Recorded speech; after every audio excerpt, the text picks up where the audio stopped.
Alright, here we are up to this stage.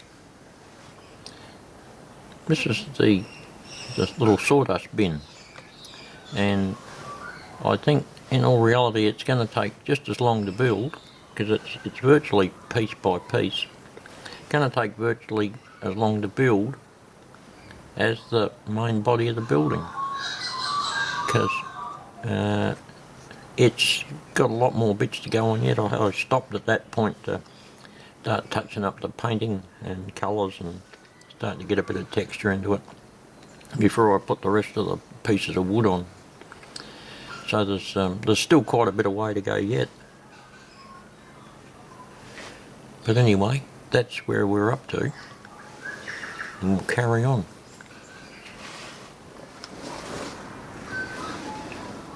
Carrying on with the sawdust bin and the cyclone that goes in the top, of course. I've glued the plastic bits of those together, and I'm just working on the base that the cyclone fits in.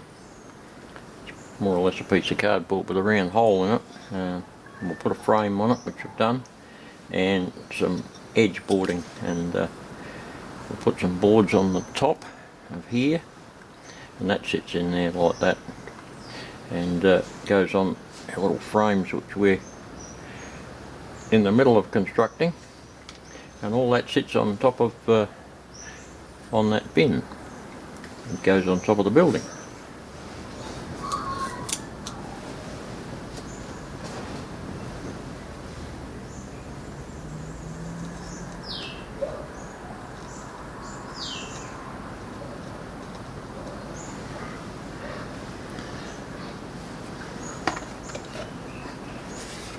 The dry grass tufts that I'm using under here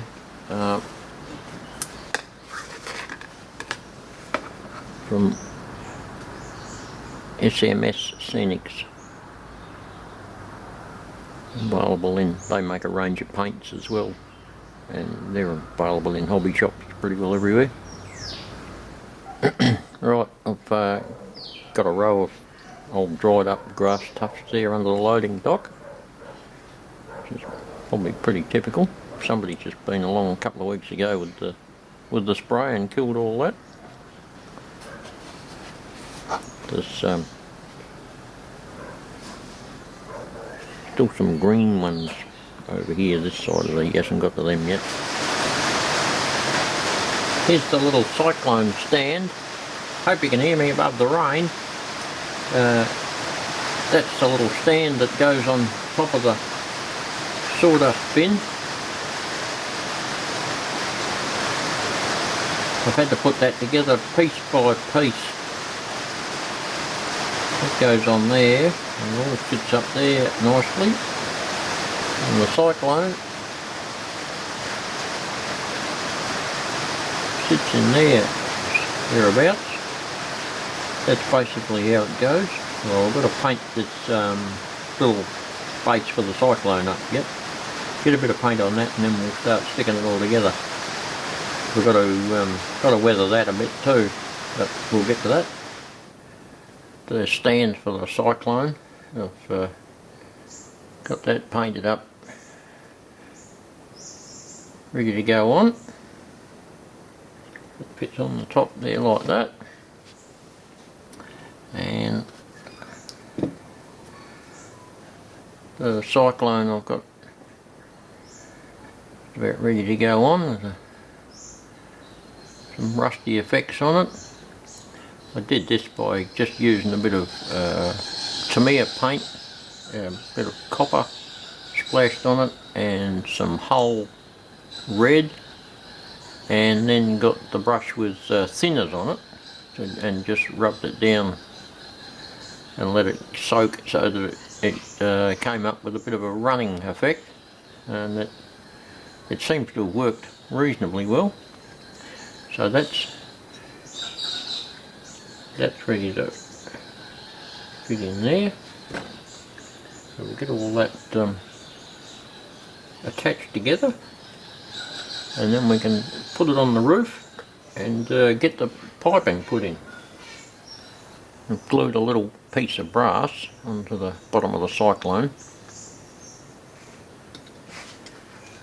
and made a little hole in the top of the bin, and that little piece of brass will fit in that little hole. Well, we're up to that stage to place the sawdust hopper onto the top of the building. I've glued the cyclone into the frame, onto the bin, let that set,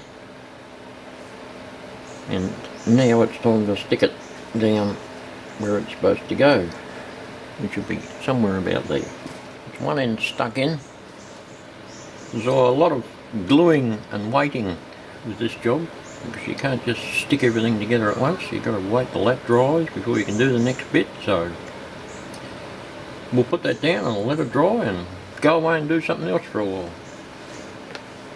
I've used all the little offcuts from the little timber sheets that we used to make up the sawdust bin and all that other stuff, and the loading dock, and I've trimmed them all up, and I'll glue them all together to make little piles of boards that they can use in their little factory.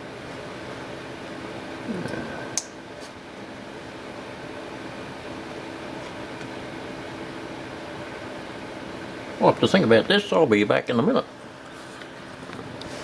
Well, I think that'll work. I've got a paintbrush stuck under the pipe to hold it. I think it'll support it in the right spot. Guess they will find out in due course.